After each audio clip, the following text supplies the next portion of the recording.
This is the Dreyer Drive podcast. This is a podcast all about siblings and the people, places, and pop culture that raised us. And this week, in the name of All Hallows Eve, we are talking about the Salem Witch Trials. But of course, before we get there, Jacqueline and I have to spend an unfathomable amount of time talking about nonsense. And this week's nonsense includes panic attacks, and of course the life and death situations that bring them upon us. Things like going through a car wash and or riding a regular commuter train to work. And of course, in the process, we will disrespect death. And then, as always, we will wrap this episode up with an unhinged text message from a family member. And this week's unhinged text message brings up a conversation about a hyper-specialized piece of equipment just ready for somebody to mention a specific name so that it can fire up and jump into action. Let's get into this. The dorkiest thing that I can ever admit, other than that I was on a competitive reading team, is that I have a label maker that I love my label maker. Justin got it for me for Christmas, and I'm like, wow, I've never been more touched because I love this label maker. And so I bought these really nice chargers and then labeled them all like, these are Mom's. If you touch them, you will die. Like it literally. So did you say you bought some really nice chargers? Really nice chargers, like the nicest ones. Yeah, can we create a division between the nice chargers and the not nice chargers, just so I can know where I stand? The not nice chargers are the ones that you buy at a gas station because there's nothing else you have. But these were like nice ones, and labeled them all with my label maker, and they're still gone constantly. And then they'll be in my kids' rooms, and I'm like, why did you take my charger? And they're like, no, I didn't. I'm like, why? Why is this the curse of having children? It's just deny. And I'm like, guys, we all know. Come on. It says right here. It says right here, Mom. It says I will actually murder you on the all the way around on the label. Like, you will actually you can no die longer if plug you it take in. This charger. The label's covering the prongs or whatever it's called. You can no longer plug it in because you've been so focused on the labeling of it. I don't slam cupboard doors. I just aggressively label things in the house, and the kids are like, you might want to avoid Mom today. She's on a rampage. Noah reads this book before bed. I don't know if it's a good book for before bedtime. So in Japanese, they use the word pinch a lot to describe like a situation, like you're in a pinch, right? Like something that we wouldn't, but they use it all the time. Like they'll use like, I'm in a big pinch. Like they'll actually like, that's like dai pinch. And so there's this book that we have. Wait, is the Japanese word for pinch also pinch? Pinch. Okay. It was just said like that.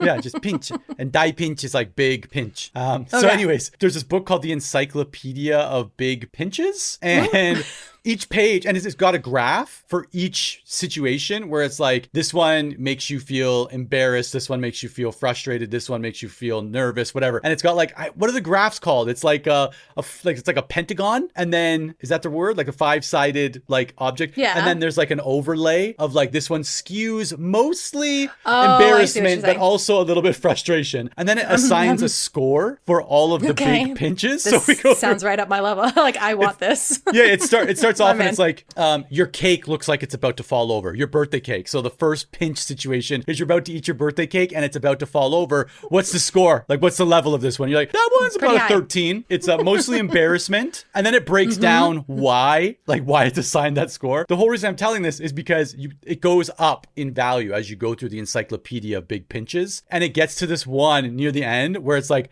Mom is really frustrated. And it's like, dai pinch level, like 85. It's really high. It's really high. And I'm pretty sure the picture, it's like the mom's back is turned, and I'm pretty sure she's washing dishes. I want to actually go and get the book. Just furiously scrubbing dishes, and you just know by the way the water is splashing that Mom is in a really bad mood. But the fact that they would include that, there's nothing about dads in this at all, which by the way, it's just moms. Hey, dads never get frustrated. Hey, we parent too, but yeah. We're in bad moods also. I am constantly in a bad mood. It's either I'm hot or I'm cold. All right. I think that's a Katy Perry song, but that's what you get from me. And anyways, I thought it was funny that in the Encyclopedia of Big Pinches, there is a page dedicated to moms being frustrated, and that it's really high. Like it's way above. Some of them are hilarious. Like one of them is like the elastic of your pants breaks, like the waistband elastic that breaks. Would be extremely upsetting. And it all leads up to the final pinch. And it says like, you fell in the mud. And it shows this picture of this illustration of a kid, but there's no score. And it goes through this whole like explanation of like, yeah, you fell in the mud, but and you flip the page and it's like, play in the mud. And it's 0 score because you just turned it into like a play. So that's what we read before bed. We're like, what should we be anxious about tomorrow? Okay, we forgot our lunchbox. Our cake fell over. The strawberry on our cake fell off. There's a mosquito that's only focusing on me. These are literally things from the encyclopedia of big pinches. Mosquito that's only targeting me specifically. Yeah, it's literally one of them is like, there's a fly in the bed in the bedroom at night. Oh no, sorry, it's a fly that's only flying around you, and it's a mosquito in your bedroom at night. Sorry, I mixed those two up. It's not even a mosquito. It's just a fly. Thank you for clearing that up because I had questions. I was like, wait a minute, what about that fly? There's one where it's like it gets dark when you're on your way home. Like that's one of the big pinches. That's time. That's the passage of time. and I'll end with this one. There's one where it's like you forgot your bento box, your lunch box at home, and so at school you like open up your bag. There's no lunch for you, and then you flip the pages, and it's like, yeah, but your mom decides that you're going to go out for sushi for dinner, and then the next big pinch is that you ate sushi with wasabi in it, and the kid's just so frustrated. Like, I forgot my lunch, but we're going for sushi, but it has wasabi in it. Okay, when you said, I heard big pinch and I heard playing in the mud, and I don't know if I've ever told you this story. Wild story. How does that... What? Speaking of big pinches in mud, let me tell you. Remember, you and Seiko came to Utah once, so we went to Moab, right? You went to Moab with us. Yes, we did. So one time, I'd gone to Moab with my family. I think I only had Addie at the time. She was little, so she would have been like 2.5. As you drive into Moab, which if you're unfamiliar, Moab is where like the Delicate Arch, if you're unfamiliar, you went there. Anybody's unfamiliar with it. It's where the Delicate Arch is. You go hiking. There's like red rock everywhere. It's like, that's what it's famous for, whatever. And just so the arch that you're talking, like they're giant stone arches. So even like the Delicate Arch, I'm not sure if that really, just so you know, that's where the Delicate Arch is. People are like, well, it's on our license plates. So I feel like it's a pretty big deal. Great. So anyone who's been to Utah or seen a Utah license plate, we're really sticking with the theme of making this as niche as possible. And okay, so we were so as you go into Moab, there's this giant sand hill. I don't know if you remember seeing it. We probably did go and buy it while you were here. But there's this giant sand hill, and it's just like straight up all sand, and you stop there to like play around in it with kids. I totally remember. People are parked, like pulled off on the side of the road. Yeah, and you pull off on the side of the road. Yeah. And so we had gone there, and I think we were leaving Moab after a trip, and Addie wanted to stop at the sand hill, so we were like, okay, let's go. And Justin didn't want to go up the sand hill, and so he was just waiting at the bottom in the parking lot area, and Addie and I were climbing up. And when we got to the top, let's be honest, it was probably midway. It's really high up. It's probably midway. When we got to the midway, Addie and I buried my legs in the sand, and, we dug a little hole, covered them up. And when they were done, I called down to Justin because I wanted him to take a picture of me buried in the sand. And I was like, Justin, look at me. Look. He's like, I don't have any legs. And he's like shaking his head at me. And I'm like, no, get the camera. Take a picture with me with no legs. And he's just shaking his head furiously at me. And I'm like, what the heck is going on? And he never took the picture. We come down. And as I get down, I realize that a van for disabled people had pulled up. And a woman... Can I edit out the laughter? I'm laughing at you. Just for the record, no, I'm laughing at my sister and the situation. A woman who didn't have any legs was in a wheelchair, and I had been screaming down to Justin. Isn't this hilarious?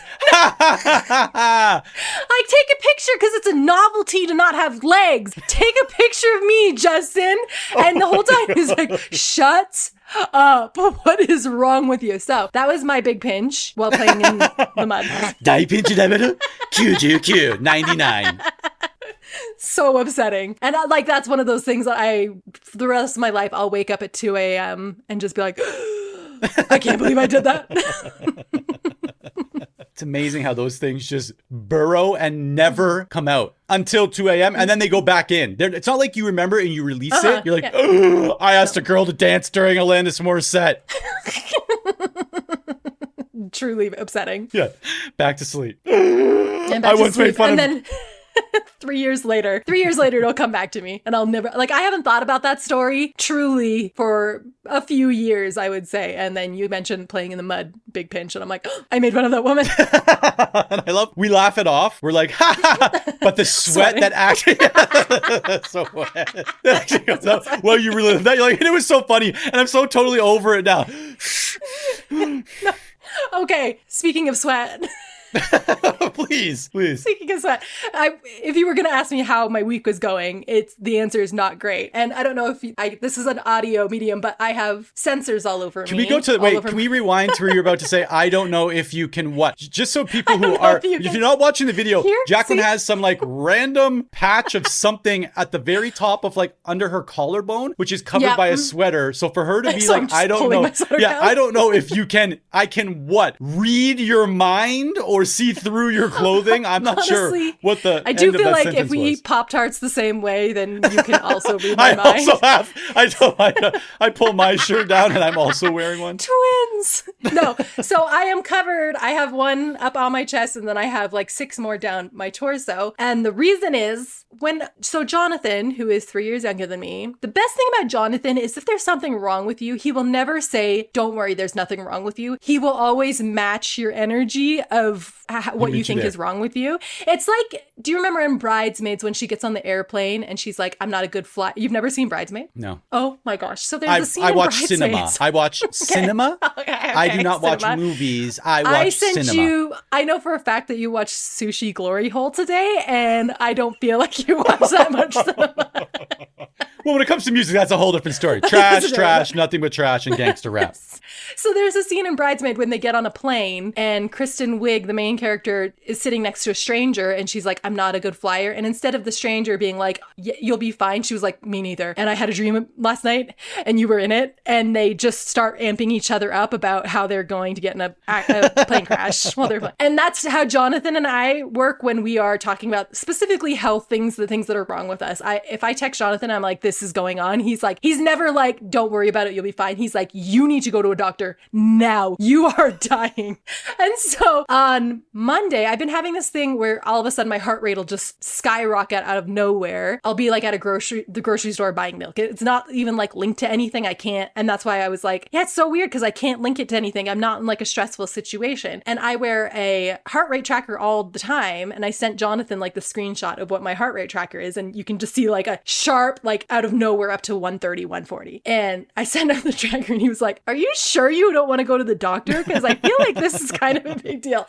And so I was like, oh, I guess I should go to the doctor. And so I literally called the doctor the next day and was like, can you get me in today? So I go into the doctor and the first thing he wants to do is an EKG. Is that what EKG is, the heart rate one? So the first thing he's like, let's do an EKG. And so he brings in the nurses and they start to apply all of the different sensors to me and they can't get it to work. Like nothing's working. And because our whole family is like this, we have this awful need to be the best at everything, including like completely benign things like being a EKG patient. Like I'm like, oh, like when they leave this room, I want them to be like, that lady was so good at EKGs. And I'm like, I know, thank you. So I'm like, I put this pressure on myself to hold perfectly still while they're like restarting the machine. They're redoing all the things. And I am like not moving at all. And not only that, like I'm just sweating. I'm sweating so much. And I'm on one of those like paper, like when you're at the doctor's office and you have to lay down on paper. It's basically parchment paper. It's parchment paper. And I can feel the sweat rolling down my back as they're doing this. It took them like probably 30 minutes to get it to work. So I'm just motionless, completely motionless. And sweat is rolling down my back the entire time. At one point, one of the nurses is like, you can relax, because I was just rigid, not moving. They finally get it working. Sweating so much. And when they were done, they're like, okay, like you can get dressed. The doctor will be back after he looks at your results. And I get up and like the paper, it looked like someone had been to the Chippy and wrapped French fries in this paper and then put it back on the doctor's office chair or whatever, because it was so, and then I was so embarrassed. So I got up and I'm like, yeah, I'll change really quick. So they all left. And I was like in the doctor's office, like trying to fan off. Like fanning it off because I was so embarrassed when the doctor came back, and I was like, and for some reason I'm like, oh, he's gonna come in here and he's gonna be like, what is this? Is this sweat on this paper? Like, I'm like, he's gonna know, and he's gonna know it was me. Like, and then he's like, why are you panicking right now? And it's like, because I sweat on this table and I humiliated. So anyway, they couldn't figure out anything by the EKG, and he was like, I want you to do like a 48-hour monitoring session. So they stuck all this stuff to me, and for the next 48 hours, I have to write down anytime I feel a heart rate increase and say like what I was doing at the time. And so that's my life now. And I'm like, wow, turning a 40 is so much fun. Love it. I can't wait for you to turn in a 46-page journal written on both pages. You're like, here's been my last 48 hours. Like, is this the best one you've ever seen? It's fine. What's this one at 2:30 a.m.? You're like, oh, that's when I woke up in the middle of the night remembering how I made fun of a woman for not having legs. He's like, that's not. I actually don't think this is a physical problem. This has nothing to do with this. I think we've got another doctor for you. I hate things touching me. I hate being touched. Having this on me. Last night I slept 2 hours because I was like, these things are touching me. I don't even let my kids touch me. I don't let anybody touch me. Justin, never. All right. I guess I don't have to ask how your week is going. You just let off. So that's how my week is going. That's wild, though. We're struggling. Did the doctor give any indication of like, here's what we think it is? Or are they just like, I love also that he stuck all these things to you and then asked you to write down when you feel your heart rate increasing. You're like, bro, is this not why these things are connected to me? Is this not what the machine is doing? Not only that, I have all these things on me and then I have to wear a belt with the battery pack and the actual computer monitor on it. So you're a Ghostbuster. Records everything. You're walking around like a Ghostbuster. It looks like a first generation iPod. I have stuff to do, so I'm out and about, like walking around. It looks like I'm just listening to a really old iPod on a belt, like a normal person. You should just tape earphones to it, like the cord coming out, and those like old Sony like foam, like the little piece of aluminum metal that rounds around and then. Anyway, just nod your head. He said it's either a condition called costochondritis, which Jonathan had, which that's why I was like, Jonathan, is this what you had? And he was like, yeah, and it's horrible. It's the worst thing that you've ever experienced. And it's just like when like the tissue around your ribs gets inflamed and it puts pressure on your heart. And that's why, anyway. Or he said it could just be like a new version of anxiety that I haven't had yet. So I'm pretty amped about that actually being a diagnosis. Like, ooh, new flavor, new anxiety just dropped. Yeah, and it really is the drop. That's the anxiety drop where you're just like walking through and you're like, I'm just gonna pick these flowers. What's going on? Oh my gosh. It's like, I'm fine. Oh, I can never go into a movie theater again. And it's just so random. And then what it does is somehow it happens once and then immediately conditions you for that situation to never happen again without the anxiety to be connected with it. So I had this situation when I was like 21, the first time I was living in Japan. I'm in Tokyo. I go to a TGIF's and first mistake. I go to TGIF. In Tokyo? In Tokyo, yeah. It's like, let's go to, it was right beside Outback Grill in this place called Shibuya in Tokyo. So I go to TGIF's. I eat a Philly cheesesteak. Second mistake. So these mistakes are going to be. Yeah. So I eat the Philly cheesesteak and a lot of French fries. So I'm full. I'm very full and it's time to go home. And I'm sure you've all seen like what some might believe are sensationalized videos of the Tokyo transit system where trains are so packed, where I've been on trains literally where people have fainted and you don't know because they can't fall over. They're like, it's like one of those sleeping goats. But it doesn't fall over. It's like, and you're like, oh, this person's just catching a snooze. And then you get to the transfer station, everyone gets out, and that person just face plants and falls to the ground. They've been dead. They've been dead for 48 minutes, but they couldn't die because they were being held up. They aren't. I'm not making fun of death. I'm kind of. Okay, every time you make fun of something, you're like, but I'm definitely not. But I'm definitely. It's just like, by the way, don't cancel me. If I say that, then I wasn't making fun of it. I was clearly making fun of it. That's the rule. And making fun of death, really. Like, really?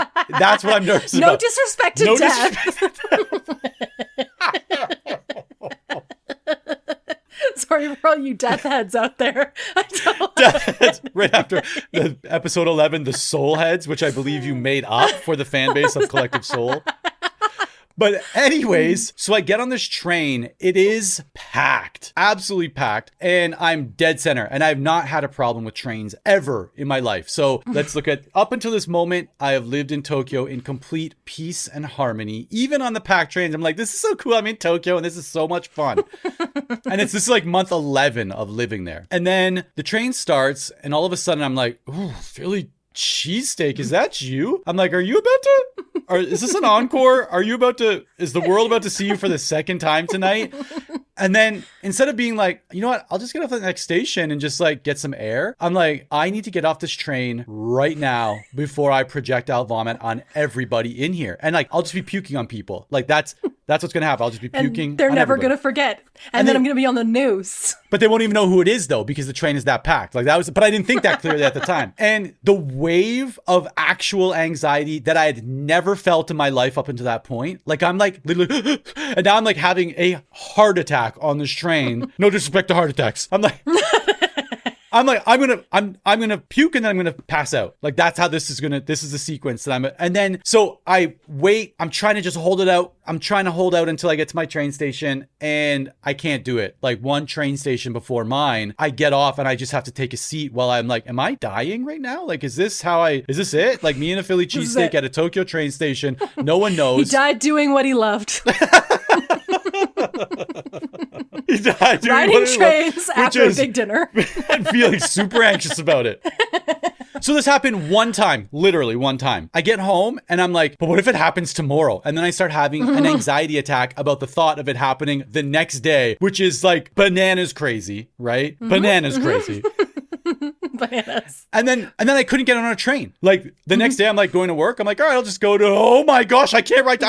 Totally forgot I can't ride trains anymore because of Philly cheesesteaks and puke. Like, and it's Tokyo, like the next train station is 60 seconds away, right? But my logical brain, I'm the most rational, logical person 99% of the time. That 1% of the time, I am the most illogical, irrational person. Nightmare human. Nightmare of a human being that just tornadoes his way through everything. Like I'm just so, and this is it. So literally from that moment forward, it would just randomly pop up on a train. Like I'd be good for like 12 train rides. Number 13. You think I could just get on that and be like, and your next destination? I'm like, what? Death. It's death. It's clearly death. I am dying. I need to get off. I'm going to barf. Public humiliation, puke, death, pass out, train, heat, other people, strangers, all of those things mix. Well, I told you about how I had the panic attack in the car wash and I can't go through car washes now, didn't I? Like, it just ruins it. I haven't told my friends. I haven't told the Crispies. The Crispies don't know about it. But they can't wait to hear the story. I mean, that was a very condensed version of it, but I had just... That's the moral of the story. Jacqueline, a masterclass in storytelling. I had a panic attack in a car wash. Have I ever told you about it? You just did. You actually now just I can't go to car it. washes ever again. So we had gotten a brand new car, and here, I don't know, are they popular all over the place? Are the car washes where you lock your tires in the track and it pulls you through like a long tunnel? I feel like that's an old school thing. You know what that is? That's a thing for places where there's lots of free space. Oh, yeah. And that's here you just park and the thing just moves back and forth over your car. Yeah, so they just like gained popularity here all of a sudden, and everybody has like you just buy a subscription to one and you have just unlimited per month or whatever. And so we have one on all of our cars, and I've always been fine. Like, whatever. I don't love it, but like I'll go through a car wash. Don't want to brag. But so I had gotten a new car, and it has a car wash mode, and I didn't realize that I had to put it in car wash mode to be able to put it through a car wash. And so, they wave me through and they're like directing me where to put my tires and everything. And then you need to put it in neutral for it to pull you through the rest of the car wash. And so they're always like doing like hand gestures that you don't really know what it is, because it's like they're just trying to move you through as fast. And you have to have training as like an air traffic controller yes, to understand. Like, like. I don't know what you're doing with those little batons. So, and they're always like these little light shows inside. They're always dark, and all the car washes put like lights and stuff in them so that it's like, I don't know, fun to go through. Like one of them is duck themed, and it sprays like duck shapes all over your car. Like it's wild. It's wild. And everybody's like really loyal to their car wash. It's like, I go to Quick Quack, and it's like, I go to Wiggy Wash, and like they're very specific. Excuse you? Where you what go. Did you just call me? This happened at a Wiggy Wash, just so you know. If I had to choose one without knowing anything about them. So I locked my wheels in, and then the guy points to the neutral sign and to put my car in neutral, and I realize I have no idea how to put my new car in neutral. It's not the same as my old car, and so I'm just like being pulled along, and I don't know what to do. There's cars behind me, and it's like you have to like pull the lever down softly to put it in neutral, because if you pull it down all the way, it'll go into reverse. I'm just... Which you don't want. Which you don't want in a car wash with cars behind you. And I, instead of just like calmly trying or even signaling to the person like, hey, I need a second, I am pulled into the car wash, and then I wildly just start putting it into park and reverse over and over again, because it's just like pull, push, pull, push, push, pull. And I'm like losing my mind. Again, losing my mind when you start going like, oh my gosh, oh my gosh.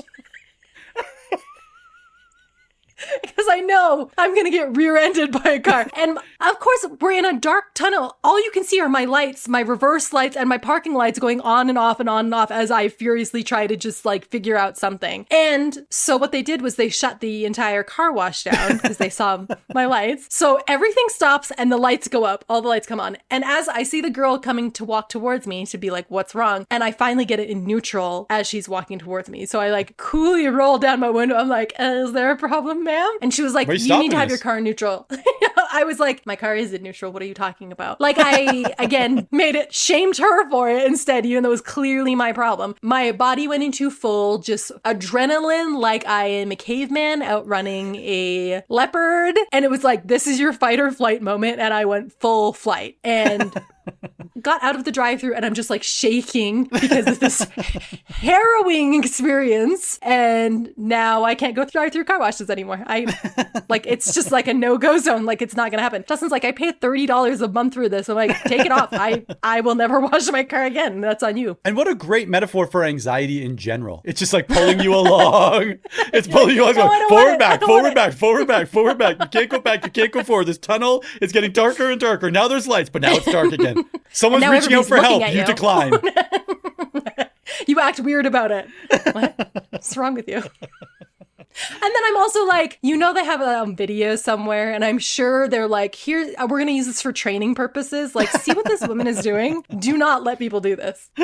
Oh, I want to see it. I want to stumble on the TikTok account that has published that. I know it's out there somewhere. It's probably on the same account as the time that you fell off a treadmill. And I tried to get the video. I actually did. I actually tried to get the video. So, yeah, I was on a treadmill once, running, just doing my normal thing, running. He's really anxious of treadmills now. Yeah, I have not been on a treadmill since, I swear to you. I swear. So there's a pattern here. Yeah. I feel like there might be a pattern. Trains, treadmills, car washes. But yeah, I'm doing my thing on a treadmill. I was watching the TV up on the thing, and I'm going at a pretty good clip. Like, I'm fairly athletic, for those of you who don't know. So I'm doing my thing, running. This woman literally gets on the treadmill right beside me. There's so many open. And I'm like, oh, she wants to be beside this athletic young man like myself. So I'm running. I look over at her, look up at the screen. And then I don't know how, but I drifted off to the side of the treadmill, and I stepped on like the side where the treadmill's not moving. So it stops, right? Which then just throws everything off because there's no of this momentum. My left foot still goes down. So my right foot hits the track. My left foot still goes like it's running. It didn't know that the right was going to just call it quits. So it touches. I fall back. I flip off. And I go immediate into porter mode, which isn't like, just accept the fact that you've failed now. Just accept it, roll off. I grab the two handles, and I'm like going to try to power my way up against the force of the treadmill, back up to my feet and continue running. This is the level of thinking that's going on right now. So I grab the two sides. I'm trying to pull myself up. I'm just shredding my knees, my shins. It's just burning. It's just melting all of my skin off. And I'm trying to pull myself up.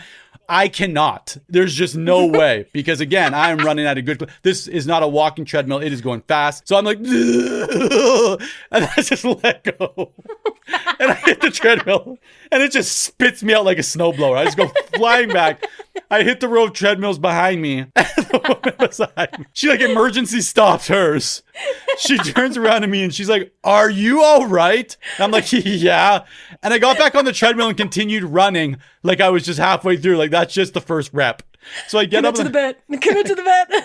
Started again. I go faster. I'm like, I'm going faster. The blood is just running down my legs.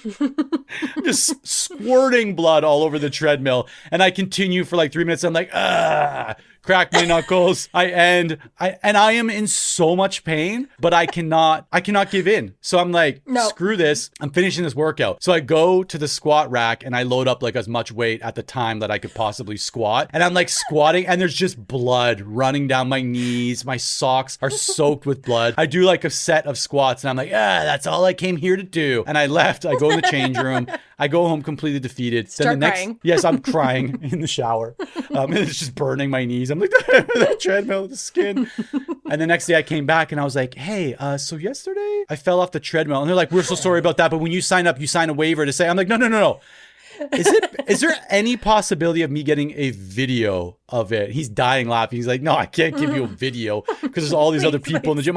Can you just like crop them out and focus on me? Like I want this. And long story long, they didn't give me the video and now it just lives. You're like, it's the content. I just need the content. Yeah. And so now that's on the list of things that I'll wake up to at 2 a.m. out of breath.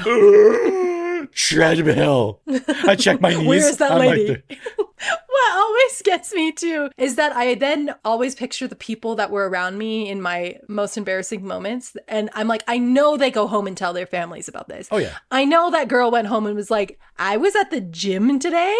Or the person working at the car wash was like, I was at work today and this woman lost her mind in the middle of a car wash. Like that part of it, I'm like, I'm so acutely aware of like main character energy to the max. I'm like, they're going to be talking about me. They're going to be talking about me for days. And you assume they're going to tell the feel story like- the way that we would tell the story. They're all around a giant wood kitchen table with a name engraved into it from one of the kids. And then they're just telling the story the way that we would be like, and then this guy fell on the treadmill, tried to power his way up and got spit out the other end like a snowblower. And we're all dying. I want to see the video. One time, mom and dad, I was probably about 8 or 9, and we watched what I would term like wildly inappropriate movies for our age group when we were kids. Adult films, double XL. No, like I remember watching like The Birds when I was like 6 or 7. We watched It. Mom rented Carrie for my 11th birthday party. So mom and dad had our cousins, Kelly and Tom, over. They're married. They're not cousins who are married. They're married because... All right, things are about to get really Utah here. So Kelly is our cousin who married Tom, but she who's married not Tom our when we were cousin until he was married to Kelly, who is our cousin. They married when we were young, so he was just kind of like always part of our family. So like Kelly and Tom are just a package deal in my head, and they must have been dating at the time. But mom and dad had them over to watch Last of the Mohicans, and I was only 8 or 9 at the time, and they were like, Jacqueline, you can't watch this movie. You need to go to bed. And I was furious. Like I remember being so like I was like, I watched Robin Hood, Prince of Thieves. Do you think I can't handle Last of the Mohicans? And so I was so mad, and our TV room was in the basement, and it was when it was in the fireplace room. The fake, and so they were down there. The non-working fireplace. With dead birds in it. So and also sometimes the live birds. Sometimes they would fly in. Birds. Anyway. If we were lucky. And so they were down there watching it. And then we would have food for a week. Sorry. So they were down there. I was in my room, which was directly above them. I just sat upstairs, just so upset. And so my retaliation was I sat up in my room and just slowly pushed everything off of every flat surface in my room onto the floor. Are you like cat? Like a cat. No, like a cat. 100% like a cat. I was like, this will show them, because I didn't want them to enjoy. I was mad that they were going to enjoy the movie without me. So I was like, I'm just going to make a ruckus. So I sat up there and I was like pushing off piggy banks, my clock radio, my goldfish. No, not the goldfish, but like just books, everything. Like, and I was just pushing them off one at a time, and I would wait like 5 seconds and then just do the next one. So up downstairs, you could just hear like every 5 seconds there was a massive crash. And finally, like 20 minutes after that, mom came up and she was like, just come down and watch the movie then. And I was like, mission accomplished. Come downstairs with my blanket. Like I'm the queen of the castle. All right. I have a question this week. Yay. Okay. I'm trying to figure out the sequence of telling how this question came about in my mind. Okay. 1. Which cousin would you marry? No.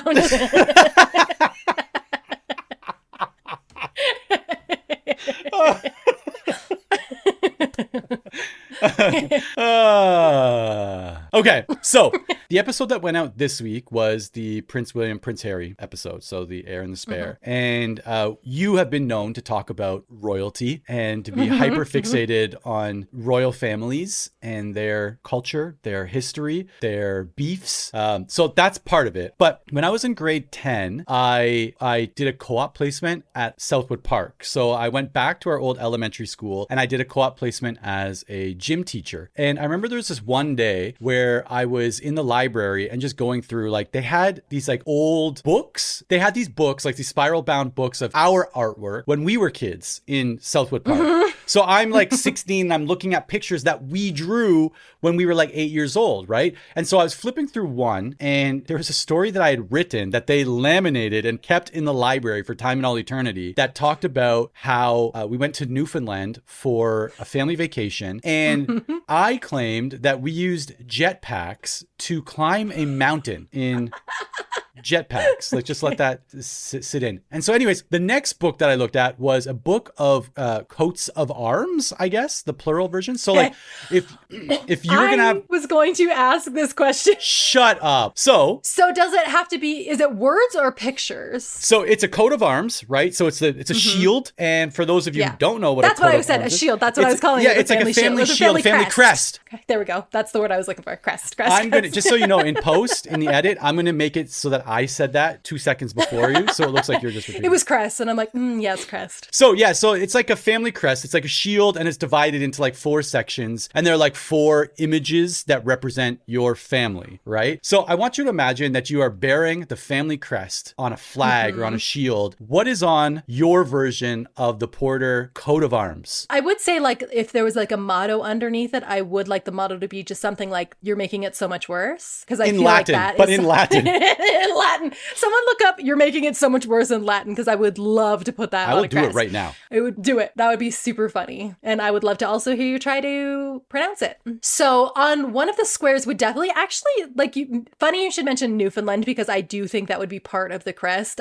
Our dad is from, if you're not familiar with the geography of Canada, he's from a island on the east coast, very east coast of Canada, called Newfoundland. It's very small. It's very small. They have very interesting accents, and like growing up being, they would call it like a Newfie. And I feel like I'm trying to think of like what an equivalent in the United States would be. Like, I guess someone from like Alabama, like someone who has a really thick accent and like people think they act a little bit differently than the rest of the country is the best I can get to it. I love Newfies, and I love, people make jokes about them in Canada, almost like a blonde joke.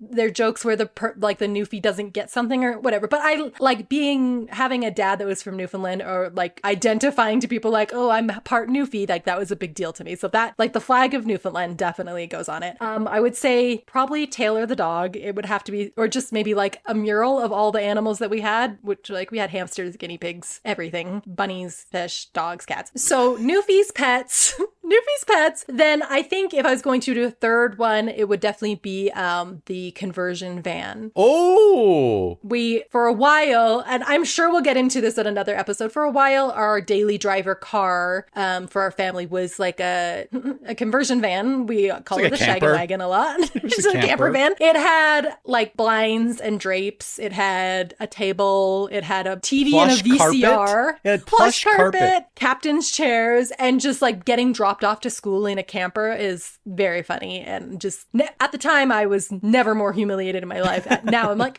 that's such a special memories. Just blend in. This giant white and purple van pulls up with a boomerang antenna sticking out of the front, so you get a TV signal. And us being like, just being a very visible, loud, large family, just pouring out of a camper van everywhere we went. I feel like that was very much like on brand for our family. So I'm going to go Armada, which is "You're making it so much worse" in Latin. Hoc tanto pies facis. I'm going to do that. People would think it was so cool, and then they'd be like, what does it mean? Like, oh, it just means you're making it so much worse. Tattoo across my collarbone. Hoc tanto Daniel's pies facis. getting one as we speak. So there's my four: the motto, pets, the car, and newfies. I like the motto. I wish I thought of the motto. I really like that. So okay, it's funny that there'll be an overlap as there typically is. So on my coat of arms, in the top left, there would be, those like the two masks that represent like drama. There's like the laughing mask and then like the sadness mask, I guess. So I would definitely have the laughter mask because I think just for people who care about this stuff, it's comedy and tragedy. So sometimes you learn something. All right. Some days you learn something. I need to get that out. So comedy and tragedy. Tanto PS Facis. So comedy and tragedy, except I would definitely have the comedy mask, right? Big smile, laugh, because laughter is a big part of what we do and how we process anything. We're like, someone died? Who? We're related? Idiot. Yeah. So there would definitely be that one. But instead of the tragedy, like sadness mask, it would be a mask that didn't have a mouth with just flames for eyes, representing anger. Rage. Yeah, just rage. Blind rage. Because I feel like that's the constant energy. It's either like, this is so good. Everything is so fun and this is so funny. What are you doing, you idiot? Like that's... This is inconveniencing me in the most minor of ways, and I will not stand for it. Yes, we just skip tragedy. We get right to absolute blind rage, and everything's funny. So it's either this is the funniest thing, or I cannot process anything because I'm so angry. That's kind of the way that things flip flop.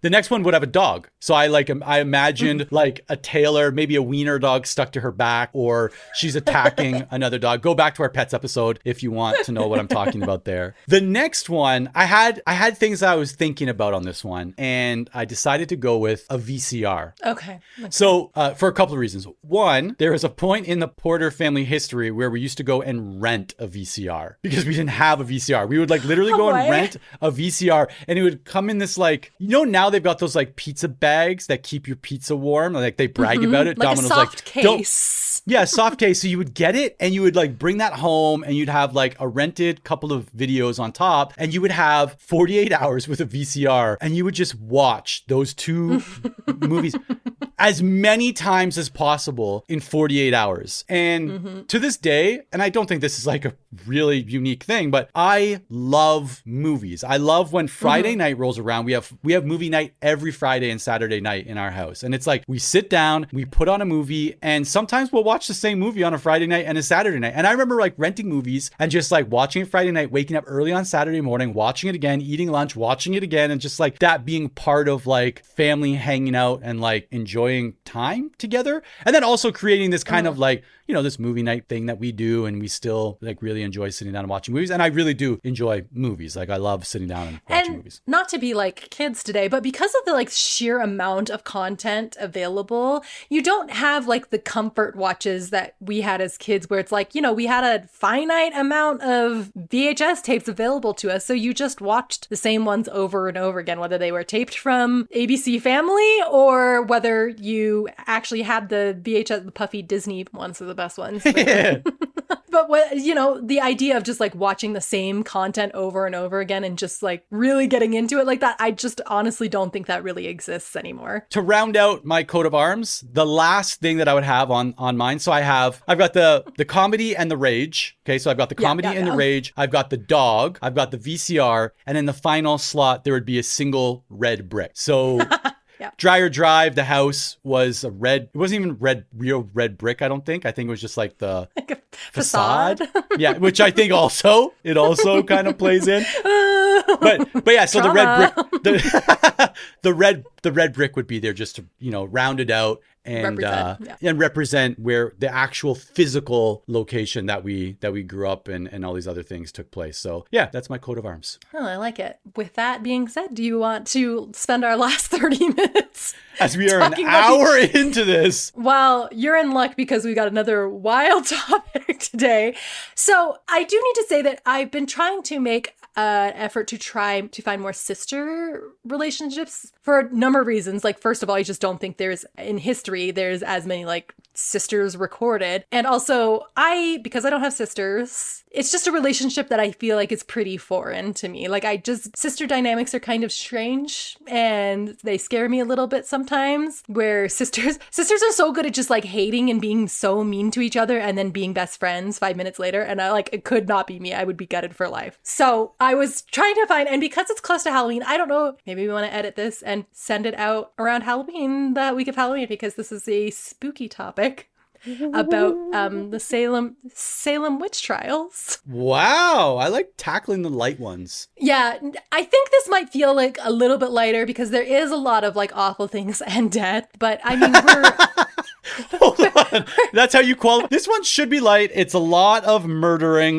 blood, child sacrifices. I think we're going to really find the lightness in this one. But like, we are like 400 years removed from this at this point. Statute of limitations, I think, definitely. So I feel like we should, like the hurt of the Salem Witch Trials should be far gone. So there are witches listening to this who are like, says you. Wow. No hate to, don't want to offend the witches out there. The witch heads. Don't want to offend the witch heads out there. The witch heads. You could just call them witches. I think at that point you're just a witch. Okay. So I'm going to tell you about the Town Sisters, which were three sisters who lived in Salem during the witch trials. In the Salem Witch Trials, just a quick background, these young girls in Salem in the 1690s, 1692, these young girls started acting very strange. They would have outbursts. They would be barking like a dog. They would be uncontrollably screaming at each other. They would contort their bodies in strange shapes. And it specifically happened, there were 3 girls who were 9, 11, and 12 that this was happening to. So they were breakdancing. You just explained breakdancing in a nutshell. They were ray gun. It was ray gun from Australia. So these 3 girls are starting to do this strange behavior, and one of their dads is actually like a pastor or minister. Salem is a highly puritanical society, and because he's the pastor, I can't remember if it's a pastor or a minister, but he's kind of the most important person in town. This is happening to one of his daughters, and when he questions them about what's going on and pushes them on it a little bit, like, why are you acting this way? And they don't really have an answer. They start to say, like, it's witches. Witches are doing this to us. Like, this is what's causing it. The daughters say that. The daughters say that. It's a daughter and a niece, actually, that he has. And they're saying they're witches. And there's a lot of things going on at Salem at this time. Witchcraft is something that they are very scared of. They had just like survived a war. They had like still coming over from England. Things are fresh for them still. And so the idea that they were like witchcraft, it sounded plausible to them at the time because a lot of things couldn't be explained in 16 at the time. Sure. At the time, not now. They can't Google it. They can't. A lot of Siri or they can't, like in 1692, a lot of things happen that can't be explained. Smallpox happens. They're like, must have been witches. Like your cow dies. Must have been witches. Like it's an easy way to blame weird things that they can't explain on something that makes sense to them. They were like, we all agree it was witches, right? Like it was definitely witches. So these girls say it was witchcraft that is causing them to act this way. And so he kind of pushes, well, then who? And they first name 3 people. At first, they only name like the slave that works at their house or like a homeless woman that lives around Salem. So they're kind of accusing people in the community that I think they can easily pin it on and that aren't really important to the community. But when the slave girl, her name was Tituba, the slave girl is arrested for witchcraft and she becomes an informant. To avoid being executed for witchcraft. And so she's like, yes, I was a witch. Like Tituba literally is like, yep, I have dabbled in witchcraft. You got me. Like she's fine with it. But she's like, but I'll give you other names of people who are also witches. And she names 3 sisters that live in Salem. Their names are Rebecca, Mary, and Sarah. And Rebecca, Mary, and Sarah are all elderly. Like Rebecca's 60, Mary's all in her 50s, and Sarah is 50 years old. So it's not like they're like out there, but they're older. Out there. What am I? They're older women and they're well-respected women is what I wanted to say. They're well-respected women in the community. So it's pretty shocking that they are accused of witchcraft. They are 3 of the people that are tried then in the Salem Witch Trials, which actually ends up taking 25 men, women, and children who are accused of witchcraft who are executed in the span of a year. Most of the accusations begin in the start of the year in like February, March. Rebecca Rebecca, the oldest sister, is the first one to be tried. So while they're trying these women, they allow something to be admitted into evidence called spectral evidence. And spectral evidence is anytime someone is like, I had a dream they were a witch, I had a feeling they were a witch. Spectral evidence is evidence that has no founding whatsoever and is just like anything someone said, and it was specifically supernatural. If someone had experienced something supernatural, they could say admit it into the trial as spectral evidence. And so basically a Trump speech. If we needed a modern day example, this is the way that Donald Trump gives. He's just introducing spectral evidence. He just weaves it in. Yeah, new facts every day, and it's just a surprise when you log into Reddit and you're like, what did he say today? And that's how the trials go. Spectral evidence. I love that spectral evidence has now been rebranded as fake news. I love that that's the modern day. Okay, so 39 people sign a petition for Rebecca saying, like, she's definitely not a witch. She's a 60-year-old woman minding her own business, but they still take her to trial. During the trial, the girls would come to the trial and have outbursts and blame it on the witches. Like, they were like, I can't control myself. It's her. She's doing it to me right now. Rebecca, stop it. Rebecca, like, truly, that's what they would do. And it was used as evidence against them. Like, look, it's happening right now. And Rebecca had been like a very like upstanding citizen, but one of her neighbors testifies against her and says that they had a disagreement where some of the neighbor's pigs came on Rebecca's property. And she was like, and Rebecca cursed my husband, and 3 weeks later he was dead. Like, I'm not for nothing, but I'm just saying. I'm not saying she's a witch, but I'm also, hey, I'm just saying. Coincidence? My husband I is think dead. not. She is found guilty, and she's actually originally found not guilty, but there's such an outcry from the girls and their parents that the judge is judging her? Because this is an actual judge, yeah. Judge, and this is in the year 1690. So I'm guessing a very well educated, experienced, rational, logical judge. Yeah, he was definitely also a minister and also really hated witchcraft. So originally she's found not guilty by the jury, and the judge recalls the jury right after and is like, again, I need you to consider the fact that she's probably a witch. And the jury's like, you got us. Did you miss the part where they told us that she was a witch? They're like, yeah, like, but I don't. The girls were just, she's a witch. We clearly had spectral evidence, so she is a witch. And what's one of the strangest things about this whole thing is Rebecca also believes in witchcraft, and at part of the trial, she's like, I don't know. The devil could be appearing as me, Rebecca. Like, I don't know. Like, obvious. So, you know, she acknowledges with these girls that witchcraft is real, that the girls have seen witches, and that the witches might have appeared to the girls as Rebecca. So I don't know if that's the best defense. Like, it might have been me. I don't know. It might have been me. Murdered. I might be the devil. Rebecca, you are not helping your cause. I might be the devil himself. Rebecca, you need to stop. Her lawyer's going. Well, actually, because they were witches, they weren't allowed to have lawyers. So by nature of actually going to trial, they were already accused and guilty of being witches, because they're like, sorry, you're a witch, you can't have a lawyer. It's like, what if I wasn't a witch? Like, well, then you could have a lawyer, but you're a witch. And so then they'd introduce them to the court, like, this witch who doesn't have Rebecca. A lawyer. Yeah. like who's okay, unfit well, I guess for legal defense. So Rebecca is the first of the three sisters to be found guilty, and she is executed in the late summer of that year after being in jail. Now, her sister Mary also was accused, and she was accused of trying to break girls' necks while they were sleeping. And the girls also did this like fun little trick where they would mimic what Mary was doing in the courtroom and then say that she was making them also do that. So she would have her hand like tucked under her chin, and they'd be like, look, I'm doing it too, and my hand's stuck. And it wasn't until like she could put the hand down, they're like, okay, it's okay now. And then she would do another thing. They'd be like, look, she's pulling her ear. This is making me also pull my ear. I don't know why a Puritan woman. Are we at an auction? Pulling the ear to signal that they want to purchase the painting. And like this time, like the girls are putting on like a wonderful little show. And the judge is even like, are you guys sure this is what's actually happening? And they swear up and down like, yes, this is absolutely happening. I mean, Mary is released from jail after 2 months, but the same girl says that Mary is still appearing to her as a witch at night. And so they haul her back in. Again, same thing that happened to her sister. They're like, you're fine, you're fine. And the girls are like, no, really, it's actually happening. So she gets pulled back in. The girl says that she can't rest until Mary is actually in chains. And she acts like she finally is, like Mary gets put in chains and the girl's like, oh, like finally she's gone from me. I feel lighter. She's tried and sentenced in September. She's hanged in September with 7 others. Right before she died, Mary actually wrote a letter to the judge, obviously proclaiming her innocence, but also trying to get him to reconsider that there were all these other people still in jail for witchcraft and being like, this is crazy. None of these people are witches. And that was like her last act before she died, was to write this letter trying to absolve the other women that were in. I'm like, Mary's a nice lady. For her part, the girl who accused her still won't rest and says after she dies, Mary is still visiting her as a ghost and haunting her. And it's like, hey, lady, relax. How old you did is it. the person who's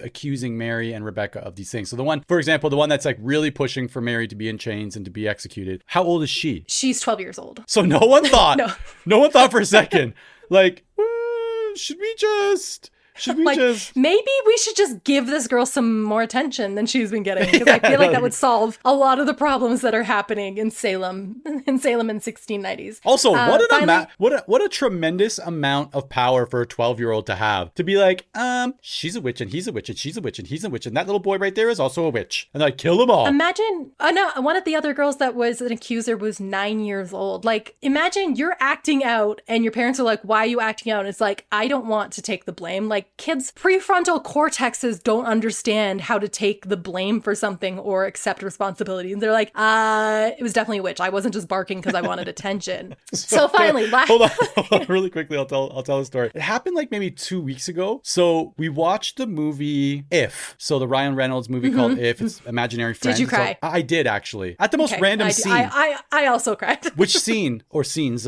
I saw it at the beginning of the summer. I'm not quite sure. It was definitely one of the ones when, I think it's probably her with her dad in the hospital, that I was crying at. And then anytime I get really sappy, anytime there's a show about kids growing up and like putting aside things of their childhood. And so that I knew going into it, I'm like, this is gonna hurt.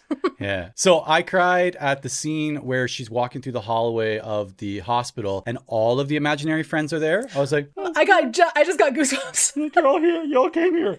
And then, of course, at the end, I'm not going to ruin it for anybody, but at the end, I was also like, as a dad watching that. But anyways, so from that point, Noah has always had this like kind of imaginary friend named Pita. Not Peter, it's Pita. Like this, like, anyways. There was this day like 2 weeks ago where Noah has a lot of Porter traits about her. She's very stubborn. She likes to argue. She doesn't let up. 99% of the time, it's so fine. Like, I just get it. I understand it. But there was one time, there's something happened with Naya. She's crying. She needs a bottle. Seiko's frustrated. And, like everything just compounding. And then Noah wanted attention and I can't remember, she threw a bowl or something. And I'm like, what are you doing? And she's like, it wasn't me, it was PETA. I'm like, where is he? Where's PETA? You show me PETA right now. Where is he? And I was like yelling about wanting to see. Yeah, that's my comedy and rage. I'm literally not yelling, but I'm very close. I'm like, where is he? Where's PETA? Show him to me so I can talk to PETA. And I'm like, imagine someone just flew into my house right now to surprise visit me, and they arrive at that scene and they haven't come around the corner. I can't see them yet, and they're like, what is going on? I'm like, where is PETA? Show me PETA. Show yourself, PETA.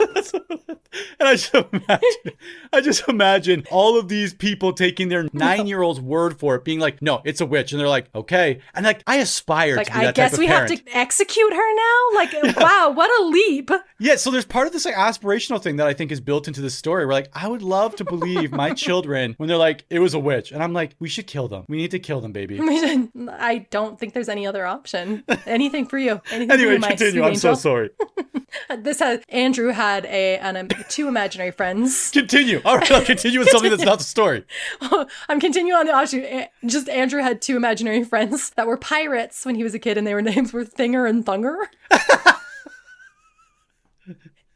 And so it was always like, I'm going outside to play. And I'm like, with who? It's like, Thinger and Thunger. Like, okay, well, they're not real. And they were pirates who lived on a pirate ship. Anyway, they sound like 90s WWF wrestlers. And welcome to the ring, Thinger and Thunger. And they're identical twins. Okay, so last to be accused, Sarah is the youngest of the sisters. She's 50 years old at the time that she is accused. She is accused of being a witch because as she's leaving church, she let the door slam too aggressively behind her, and the entire congregation was like, "Witch, witch, she's a witch." And it's like, okay, well, I just like didn't know the door was gonna shut that hard. They said like, oh, it's obviously a sign of protest against us executing her sisters, and we're like, I guess that means she's a witch too. If you hate your siblings being executed for witchcraft, you're probably a witch. Enough to let a door slam in the house of God? You're finished. How dare you? She's put in jail. She's accused in April, and she is left in jail until January of the next year because during her trial, they finally rule out spectral evidence. They're like, we are no longer allowed to accept spectral evidence in these cases. And because of that, nobody has anything to accuse her with. She's just a lady who accidentally slammed a door. And she is actually released from jail. She's the only sister that survives, and she spends the rest of her life trying to clear the names of her sisters. Like, that's all she wants, is that people recognize that they were not witches and that the church rescinds their position because they were also excommunicated at the time. I thought you were going to tell me that she actually goes out and becomes a witch, like that movie Double Jeopardy. When you've already been tried for a crime once, you can't commit it a second time. She becomes a witch and starts killing children. Yeah. She just fully embraces witchcraft. In about like 5 to 7 years, one of their main accusers, who is then older, I think she's in her early Hold on, 20s. wait. So 7 years passed, and then she was older than she was 7 years prior. That's how the passage aged. of time works. Okay. I'm not sure if you're aware. I want to confirm the details of this extremely detailed story. It's one of the girls that accused them writes a letter confessing that she made the entire thing up, has her minister or pastor, I can't even remember what the word is, read it in front of everybody so that she can take communion and be like forgiven for what she had done. So she's like, anyway, I made it all up. Okay, give me communion now. Let's move We're on. done here. I'm like, you guys feel like you guys are still talking about this a lot. She expresses remorse for it, and then she actually even speaks to Rebecca's family members to like verify that the confession was like enough for them. And Rebecca's family's like, okay, I guess. One of the wildest things about this is that it hasn't been it's gonna get crazy. Wilder than spectral evidence. Okay, yes. This is the part that blew my mind the most, is these are the real sisters that are the inspiration for Hocus Pocus. What? They're the Sanderson sisters. Oh my God. The Sanderson sisters are based on the town sisters. That's not just a completely made up movie for us when it was like the 90s or whatever. I watched it today as part of this. I saw that it's out on Netflix as like the recommended movies, I think, for Halloween. I tried to watch it with Noah and she said no, but wow. No, thank you. So I was watching it and like, I guess like picking up on interesting things, like in the movie, the Sanderson sisters are really obsessed with like children, and the sisters were accused by children. So they kind of had it out for them. Anyway, children. So I'm watching Hocus Pocus and I'm like, this is a historical documentary at this point. It's now a documentary. And also weird that the movie fully leans in to one side though. It's like, no, they were witches. Yeah, they were actually witches. These are actually witches. It's like, wait, did we not establish that this girl was lying about everything? They're like, no. We also read the spectral evidence. Trust me, they're witches. They only changed Rebecca's name. The witches in Hocus Pocus are named Winifred, Mary, and Sarah, and the real ones are named Rebecca, Mary, and Sarah. So, like, not only that, Rebecca's house still stands, the house that she lived in Salem, and it is like a witchcraft museum. like the museum in Hocus Pocus that they go to like light the candle. That's real. Like, you can go to Rebecca's house and light a black flame candle and rise witches from. But she was also not a witch. I don't understand this. I love how they just keep on. They're like, okay, yeah, definitely a lie, but you're all witches still. Like, just for time. I gotta be honest. The rest of time. The real story would have been a bummer for a Disney movie. True. Yeah, I agree with you there. Where like you get to the end and it's just a child going, "I was lying all along." Blood of Christ. Also, my favorite thing about Hocus Pocus is that the whole storyline hinges on a virgin lighting the black flame candle, and then you're always watching it with kids, and kids are always like, what's a virgin? And then it starts like this whole conversation that you have to have with your children. Like, all 3 of my kids have watched Hocus Pocus and asked that question. I'm like, seriously, Disney? Here's a feature suggestion for the folks at Disney Plus. When something like that is embedded in a movie that you know is going to bring up a question, you should have like a separate feature that you can press a button and it goes into an explanation of what that thing is. So I don't have to do it. So I don't have to go through the awkwardness of this is what this means. There's a lot of theories out there about what was happening to these girls that were making them have these like convulsions and outbursts and that kind of thing. Obviously, The one is leading that theory they being just, puberty. yeah, it's just like being Puritans and not getting out much. And another one is just like the theory of mass hysteria. I listened to a podcast actually called Hysteria about a similar incident that just happened like in the last 5 years. Similar case where a group of girls suddenly were acting out and had convulsions and outbursts and that kind of thing. Recently? And I mean, this very recently. Yes. in the last 5 upstate years. New York. So you didn't listen to the podcast in the last 5 years. No, it this actually was happened. a case from within the last 5 years where this happened again. Yes, in upstate New York. So similar to the area, I guess, Northeast United States. Another one, and that's just the idea that when one person kind of goes crazy, everybody can go crazy at the same time. And it's obviously like a virus that spreads. The Crazy third one, is which is contagious. my third one, which is my favorite explanation, is that they found mushrooms in the area, and these mushrooms, I had the name of them.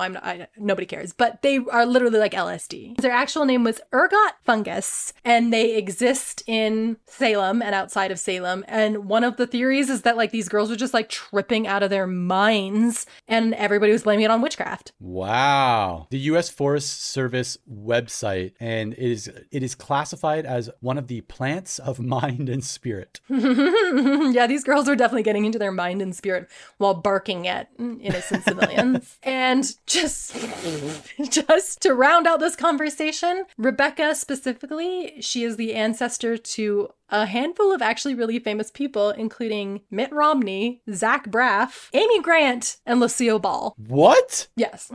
They have their shared ancestor is Rebecca the Witch. That is truly insane. Who probably doesn't love being called Rebecca the Witch. Because it's been established that she was not a witch, but forever she's just known as Rebecca the Witch. Disney was like, definitely a witch. We'll change her name, but Rebecca. You are a witch. We will. But we're not changing the other names. We're not going to go that far. The other ones are fine. That is the Sisters of the Salem Witch Trials. Imagine a time, I know it still exists to a certain extent now, but imagine a time where you could make that type of ludicrous claim and it just goes the distance, right? Now I feel like you see it now, right? Somebody makes an accusation and right away CCTV footage or someone's smartphone or a TikTok or something where, right? Like there's so many ways for it to be corroborated or debunked, right? And I don't know if those are the opposites, but you understand what I'm saying. One saying, yes, this thing actually happened. One saying, no, we can assure you this did not happen to a factual level. The time in history where you're just like, it's them. And let me tell you, they're witches, right? And these other girls are like, definitely witches. And they're like, all right, like, that's 3. Let's kill them. Let's just execute them. And then people are like, but then you realize you have that power and you're like, she's a witch. Oh, he's a witch. And I know I already kind of made this joke already. Any person that annoyed you, like literally, can you imagine accusing any person who annoys you on a daily basis, which is truly 99% of the people I come in contact with on a daily basis. But that's like, I just kind of don't like that person. So like, they're probably a witch and I probably have the power to execute them right now. That's what's wild. It wasn't just, you can see when you're reading about this topic, like you can see they started with these like kind of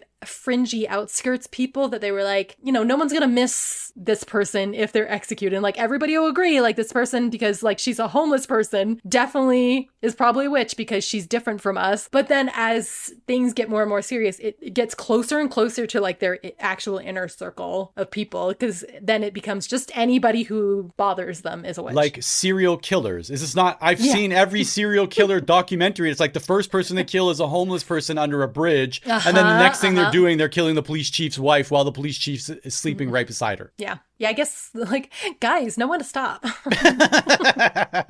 Or go further out. Come on. And don't be dumb about it. I want to dig into spectral evidence a little bit more. So I will go down the rabbit hole of spectral evidence at some point today. Enjoy. And just be like, what were some of the actual examples of spectral evidence? What were some of the most outrageous ones? That's really what I'm the most curious about. Yeah. My favorite were always the ones where like, I had a dream. That person was a witch in my dream. Therefore, they are an actual witch. And the thing is, like, the dream, like, they might have not even had a dream. Like, they could say anything they wanted. And they were like, spectral evidence, what are you going to do? And just attaching something to witchcraft, being like, she walked down the street and the wind blew. Clearly a witch. Yeah. I think it was just anything that they couldn't understand. Like they didn't have a rabbit hole to go to. They couldn't type it into Reddit and They be just like, what? created it. Why does my chest hurt? Please tell me, explain this to me, Reddit. Like they didn't have anything to like validate or refute any claim that they had. And it was just like, I guess witchcraft is just the easiest thing across the board to be like, let's not read too much into it. It was witches. Like, Clearly. I think we can all agree. Anything they didn't understand, it was just witchcraft. Like, witch. If you're new here, we finish every episode with an unhinged text message from a family member. And sometimes we are very loose with the family member term and also very loose with the text message term. Because sometimes I think they're just memories or sometimes it's just me arguing with AI.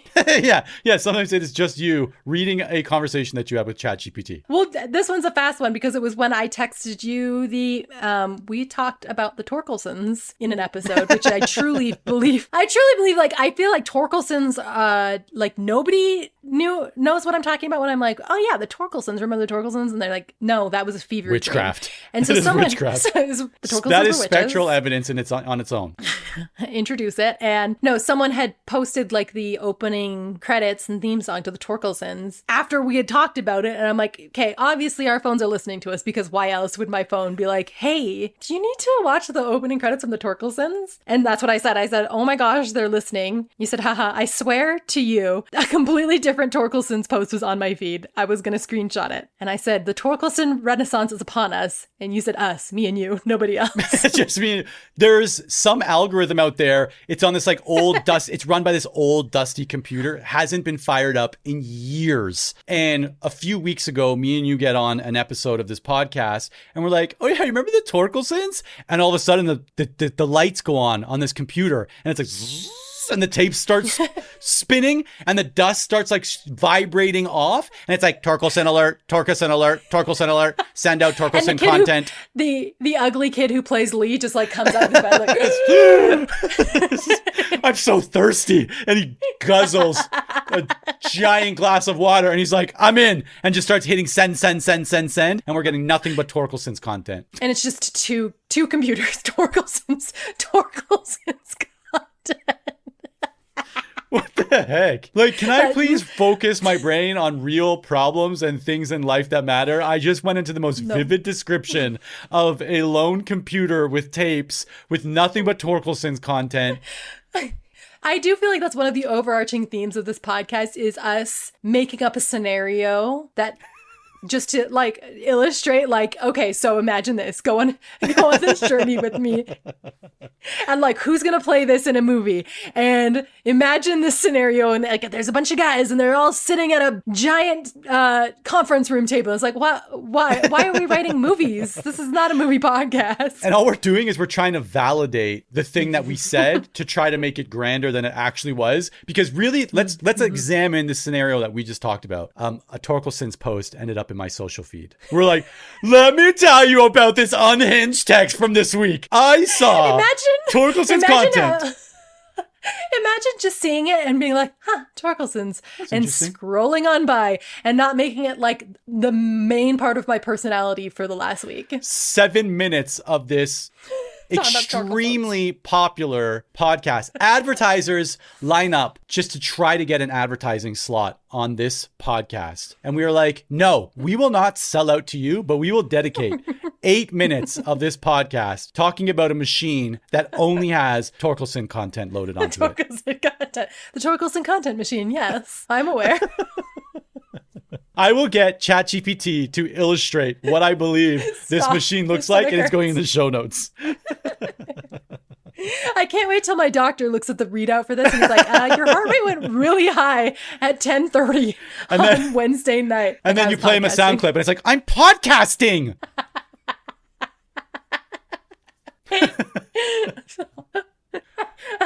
And with that, I'm never going to live this down. You can let that heart rate drop. You can tell your family that you are now completed podcasting because we're done. This is our episode today. I can tell them to go on barking like a dog. The whole family. I think they're a witch. You guys are witches. All right. And on that note, we will see you and talk to you in the next episode of the Dreyer Drive podcast. All right. Are we saying stay crispy on every episode? Is that like our sign off for real? Let's stop with that, actually, the question. We'll let the true Crispies answer. Would you like to be addressed in public as a Crispy? You let us know.